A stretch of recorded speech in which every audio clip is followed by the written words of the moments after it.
আরেকটা প্রজাতি বের হবে, এর নাম ইয়াজুজ আর মাজুজ। নাম শুনেছেন? এই যে এই সূরার মধ্যেই আছে, এই সূরা কাহাফের কথা বললাম না, সূরা কাহাফের পিছনের দিকে আছে ইন্না ইয়াজুজ ওয়া মাজুজ মুফসিদুনা ফিল আরদ। যুলকারনাইন বাদশার কথা পড়বেন, তিনি এই যে দেয়াল নির্মাণ করে দিয়েছিলেন লোহা এবং তামা দিয়ে, মনে আছে, পড়েছেন? আচ্ছা, এই ইয়াজুজ আর মাজুজ যখন বের হবে পৃথিবীর পানি খেয়ে শেষ করে ফেলে দিবে। এর এত বেশি হিংস্র হবে যে এদের সাথে লড়াই করার মতো ক্ষমতা কোনো মানুষেরই থাকবে না। এমনকি ঈসা আলাইহিস সালামেরও নয়। ঈসা আলাইহিস সালাম তুর পাহাড়ে চলে যাবেন মুসলিমদেরকে নিয়ে, তুর পাহাড়ের ভিতরে মুসলিমরা সেখানে লুকিয়ে থাকবে, পৃথিবীর মেসাকার অবস্থা হয়ে যাবে, পৃথিবীর পানি খেয়ে শেষ করে ফেলে দিবে হিংস্র প্রজাতি। তখন ঈসা আলাইহিস সালাম আল্লাহর কাছে দোয়া করবেন, আল্লাহ এই বিভৎস এই জাতিকে ধ্বংস করো। আল্লাহ রাব্বুল আলামিন তখন ওই ইয়াজুজ আর মাজুজের এই কাঁধে, ঠিক কাঁধের মাঝখানে একটা ভাইরাস জন্ম দিবেন। কি জন্ম দিবেন? ওই যে বলি না মহামারীর ভাইরাস, অমুক ভাইরাস তমুক ভাইরাস, এই ভাইরাস আরও সামনে আছে বাকি এখন।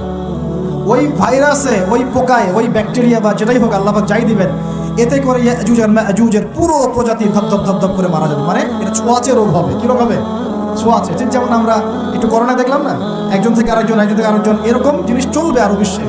আর এখনকার নতুন রিসার্চ হচ্ছে ওই সাইবেরিয়া অঞ্চলের যে বরফগুলো আছে না, ওর নিচে এই 1 লাখ বছর, 1.5 লাখ বছর, 2 লাখ বছর আগের ভাইরাসগুলো নতুন করে জায়গা শুরু করেছে। হ্যাঁ, এগুলো বিজ্ঞানীরা বলছেন যে এগুলো আবার কোন দিন জানি পৃথিবীতে আত্মপ্রকাশ করতে শুরু করবে। সবকিছুই ঘটবে। বিশ্বটার খুব রহস্য আছে, বিশ্বটার অনেক রহস্য আছে। আল্লাহ পাক এগুলো খেলার ছলে সৃষ্টি করেন নাই, পরীক্ষা। ইয়াবলুয়াকুম আইয়ুকুম আহসানু আমালা, আল্লাহ পাক বলেছেন। এরপরে ইয়াজুজ আর মাজুজের সব প্রজাতি মারা যাবে। নবীজি বলছেন জমিনে কোনো জায়গায় ফাঁকা থাকবে না, সমস্ত জায়গাতেই ওদের দেহ পড়ে থাকবে। আল্লাহু আকবার। এরপরে ঈসা আলাইহিস সালাম আল্লাহকে বলবেন, আল্লাহ জমিনটাকে পবিত্র করে দাও। আল্লাহ পাক কি করবেন জানেন? বড় বড় নখরওয়ালা, বড় বড় নখ আছে, নখ দেখেছেন? বড় বড় নখওয়ালা একটা স্পেশাল প্রজাতির পাখি আল্লাহ পাঠাবেন। পাখি, এটা কোন পাখি, কি নাম আমরা জানি না, মহাবিশ্বের কোন জায়গা থেকে আসবে তাও জানি না, পৃথিবীতে আসে কিনা তাও জানি না, আল্লাহ পাঠাবেন। আবাবিল, তয়রন আবাবিল, যখন আল্লাহ পাখি পাঠিয়েছিলেন না, ওয়ারসালা আলাইহিম তয়রন আবাবিল, আসলে ওই পাখির নাম কিন্তু আবাবিল না, আবাবিল মানে হচ্ছে ঝাঁকে ঝাঁক। ওই পাখি কি আর দেখা গেছে? ওই রকম করে পাথরকে নিক্ষেপ করেছে? আর ঠিক এরকম করে এই এক শ্রেণীর পাখি আল্লাহ পাঠাবেন যাদের নখগুলো খুব বড় বড় হবে, বিশাল বিশাল নখ। এই নখগুলো দিয়ে তারা দেহগুলোকে উঠাবে, উঠিয়ে নিয়ে কোথায় যে ফেলে দেবে আল্লাহ ভালো।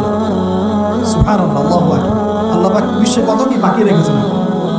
এরপরে আল্লাহ পাক কি করবেন জানেন? আল্লাহ পাক বৃষ্টি বর্ষণ করবেন। এত বেশি বৃষ্টি হবে, এত বৃষ্টি হবে, জমিন ধুয়ে পরিষ্কার হয়ে যাবে। হাদিসে আসছে জমিন চকচক করবে, জমিটা পরিষ্কার হয়ে চকচক করতে হবে। এরপরে, কারণ ওই ভাইরাস তো ধুইতে হবে না, ভাইরাসকে ধুয়ে সাফ করতে হবে। তারপরে ঈসা আলাইহিস সালামের সময়ে বলা হচ্ছে, তার সময়ে একটা ডালিম, ডালিম দেখেছেন কিনা? আনার ডালিম, এই ডালিমের যে খোসা হয় না, এই ডালিমের খোসার নিচে একটা পুরো পরিবার আশ্রয় নিতে পারবে। কি বুঝলেন? এত বড় বড় ফল হবে, এত বরকত হবে জমিনের মধ্যে। কখন বরকত হয়? যখন একটা জনপদের অধিবাসীরা আল্লাহর সামনে আত্মসমর্পণ করে, তখন আল্লাহ বরকত দেয়। আমরা কি আত্মসমর্পণ করছি? এই জন্যই তো অর্থনৈতিক মন্দা চলছে। এমনি নাকি সুদ খাচ্ছেন, দিব্যি ঘুষ খাচ্ছেন, দুর্নীতি করছেন, জেনা করছেন, মানুষের সম্পদ আত্মসাৎ করছেন, মাপে কম দিচ্ছেন, আবার নামাজও পড়ছেন মাশাআল্লাহ। তো বরকত কোত্থেকে আসবে? বরকত কখন আসে? যখন একটা কওম আল্লাহর সামনে সম্পূর্ণ আত্মসমর্পণ। একটা ডালিম হবে, রূপ কথা নয়, এগুলো গান গল্প বলছি না। এই প্রতিটা কথা আল্লাহ পাকের ওহী থেকে আসছে, এর একটা কথা মিথ্যা হবে না ইনশাআল্লাহ। বিশ্ববাসীরা দেখবে একটা ডালিমের নিচে একটা পরিবার আশ্রয় নিতে পারবে। এত স্পেসিফিকলি বলা হয়েছে হাদিসগুলোতে। নবী সাল্লাল্লাহু আলাইহি ওয়াসাল্লাম বলেছেন যে 10 জন ঘোড়সওয়ার, কয়জন ঘোড়সওয়ার? 10 জন ঘোড়সওয়ার বের হবে ইমাম মাহদীর সময়, যারা খোঁজ নিতে যাবে যে দেখি দাজ্জাল বের হয়েছে কিনা। ঘোড়ায় করে খোঁজ নিতে যাবে, দেখি দাজ্জাল বের হয়েছে কিনা। ওই 10, নবীজি বলছেন আমি ওই 10 জনের নামও জানি, ওদের বাবার নামও জানি। এত স্পেসিফিক জ্ঞান দেওয়া হয়েছে আল্লাহর পক্ষ থেকে নবী সাল্লাল্লাহু আলাইহি ওয়াসাল্লামকে। তার হাদিস থেকে বলছি, ডালিমের নিচে পরিবার আশ্রয় নিতে পারে। তো অনেকে হয়তো হাসবে, কি বলে উল্টা উল্টা করে, তাই না? নাস্তিকরা মনে করতে পারে যে হাসবে, আরে হাহারি একদিন রেখে দেবে। এখন মানুষ ফেসবুকের মতো চিন্তা করে, ফেসবুকের মতো হাসে, ফেসবুকের মতো কাঁদে। মানুষ এখন রোবটিক হয়ে গেছে। ঠিক আছে? আচ্ছা, তো এরপর কি? এরপরে বরকতের এই সময়টা শেষ হয়ে যাবে কখন? যখন মানুষ আবার সেই জিনা, পাপ, শিরক, কুফর এগুলোতে লিপ্ত হবে। আল্লাহ রাসূল বলেছেন এমন একটা মানুষও বাকি থাকবে না, একটা মানুষও না যে খালি লা ইলাহা ইল্লাল্লাহ কালিমাটা পড়তে জানে, এমন একটা মানুষও বাকি থাকবে না। ওরা হবে এই পৃথিবীর সবচেয়ে নিকৃষ্ট মানুষ, ওদের চেয়ে নিকৃষ্ট কোনো মানুষ এই পৃথিবীতে হবে। এখনো কি এরকম সময় আসছে? আসে নাই। এখন কি লা ইলাহা ইল্লাল্লাহ আছে না? পূর্ণাঙ্গ প্রয়োগটা নাই, কিন্তু কালিমা তো আছে কিনা? তখন নবীজি বলছেন এমন একটা যুগ আসবে যে লা ইলাহা ইল্লাল্লাহ বলার মতো একটা মানুষ খুঁজে পাওয়া যাবে না, আর মানুষ রাস্তাঘাটে কুকুরের মতো জেনা করবে। রাস্তাঘাটে কুকুর যেমন সঙ্গম করে না রাস্তাঘাটে, ওই রকম করে মানুষ রাস্তাঘাটে জেনা করবে। ওই সময়ে আল্লাহ রাব্বুল আলামিন পশ্চিম দিক থেকে সূর্য উঠাবে। কোন দিক থেকে? সূর্য সত্যি সত্যি পশ্চিম দিকে উঠবে। পৃথিবী একদিকে ঘুরছে না এখন, কে জানে আল্লাহ পাক পৃথিবীর ঘূর্ণন থামিয়ে উল্টা দিকে ঘোরাতে পারেন না? অবশ্যই পারেন। আল্লাহ পাকের জন্য এটা খালি বলা, কুন ফায়াকুন, পুরো বিশ্বের বড় বড় ডিপার্টমেন্টগুলো কারা নিয়ন্ত্রণ করছে? আমরা নিয়ন্ত্রণ করছি? জি না। এমনকি খ্রিস্টানরাও নিয়ন্ত্রণ করছে না, ওরাই নিয়ন্ত্রণ করছে। আপনাকে গভীরে ঢুকতে হবে তো। তার মানে সে আত্মপ্রকাশ না করলেও তার অনুসারীরা তো মাশাআল্লাহ শক্তিশালী হয়ে গেছে কিনা? তার মানে সময় কাছে না দূরে? কাছে। এটা বোঝার জন্য কি ভবিষ্যৎবাণী করা লাগে, গণক হওয়া লাগে, জ্যোতিষী হওয়া লাগে? এটা বোঝার জন্য কোরআন সুন্নাহর সাথে শেষ জামানা স্টাডি করলেই হয়। Economics, world affairs, history study করলেই বুঝতে পারেন, চোখ খুলে যাবে ইনশাআল্লাহ। আল্লাহ পাক বোঝার তৌফিক দান করুন। এখন সে বের হয়ে বিশ্বটাকে শাসন করবে ঠিক, কিন্তু তার সাথে লড়াই করার ক্ষমতা ওই সময় মুসলিমদের থাকবে। তখন আল্লাহ পাক পাঠাবেন ওই যে সত্যিকারের মাসিহ ঈসা আলাইহিস সালাম। তাকে পাঠাবেন, তিনি নামবেন সিরিয়ায়। কোন দেশে? সিরিয়ার দামেস্কে তিনি নামবেন, দুজন ফেরেশতার কাঁধে ভর দিয়ে। তখন তার চুলগুলো দিয়ে টপ টপ করে মুক্তার মতো পানি ঝরতে থাকবে, এমনটা হাদিসে বলা হয়েছে। সুবহানাল্লাহ, এত স্পেসিফিকলি হাদিসে বলা হয়েছে এটা হবে, এইটা হবে, ওইটা হবে, একদম স্পেসিফিক। তারপরে ঈসা আলাইহিস সালাম তিনি যখন ওই মুসলিমদেরকে পেয়ে যাবেন, তাকে ইমামতি করতে বলা হবে। ঈসা আলাইহিস সালাম বলবেন, না, আমি ইমামতি করতে পারবো। ইমামতি এই উম্মতের জন্যই করা হয়েছে, বলেন সুবহানাল্লাহ। আমাদের ইমাম ইমামতি করবেন, তিনি পিছনে মুক্তাদি হবেন, একজন নবী মুক্তাদি হবেন, আর ইমাম ইমামতি করবেন। চিন্তা করতে পারেন? এরপর নামাজ শেষ হওয়ার পরে বলবেন তিনি, দরজা খুলে দাও, দরজা খুলে দাও। এটার ব্যাখ্যা আমার কাছে মনে হয় হয়তোবা তখন অবরোধ থাকবে, অবরোধটাকে তিনি ভেঙে দিতে বলবেন, হয়তোবা, আল্লাহ ভালো জানেন। দরজা খুলে দাও এর ব্যাখ্যা কি হতে পারে? কিসের দরজা খুলে?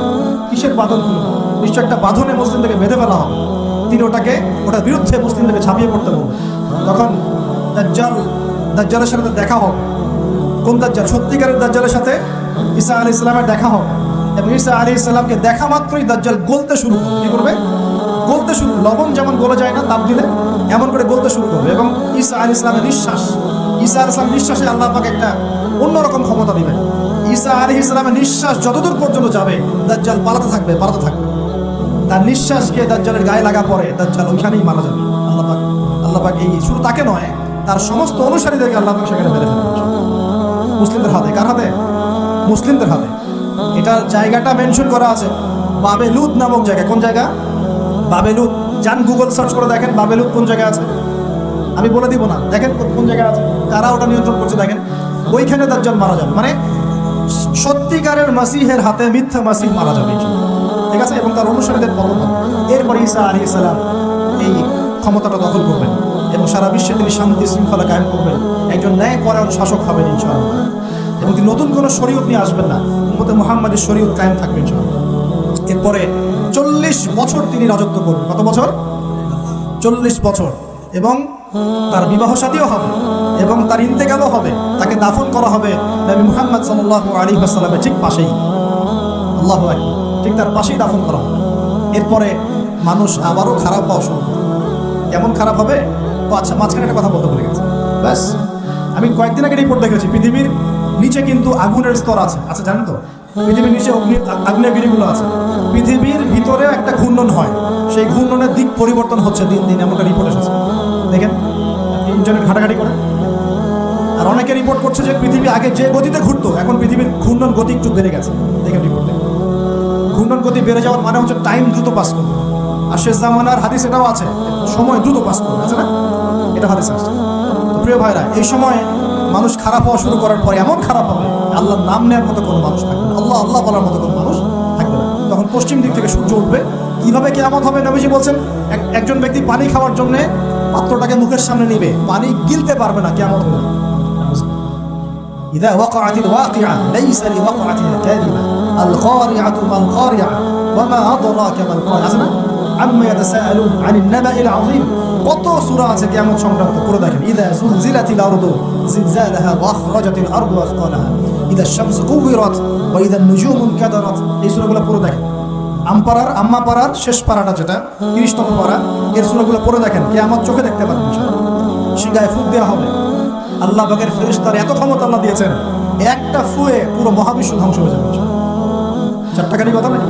দ্বিতীয় ফুৎকারে আবার সবাইকে জীবিত করা হবে। এবং এই যে দুনিয়ার জীবনটা আমরা কাটাচ্ছি, এই 30, 40, 50, 60, 100 বছরের জীবন, এই জীবনের এক একটা হিসেব আল্লাহর সামনে দাঁড়িয়ে সেদিন দেওয়া লাগে।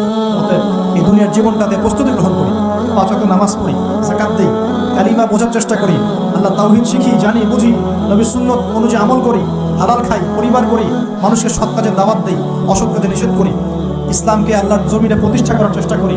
আল্লাহ পাক যা দিয়েছেন, জানমাল, সময়, শ্রম, আল্লাহ পাক যা দিয়েছেন, ক্ষমতা, প্রতিপত্তি, সম্পদ, এগুলোকে আল্লাহর দিনের জন্য ব্যয় করি। ইনশাআল্লাহ দুনিয়া সফল হবো, পরকালে সফল হবো ইনশাআল্লাহ। আল্লাহ পাক আমাদের সবাইকে সমকালীন ফিতনাগুলো সম্পর্কে সচেতন থাকার তৌফিক দান করুন।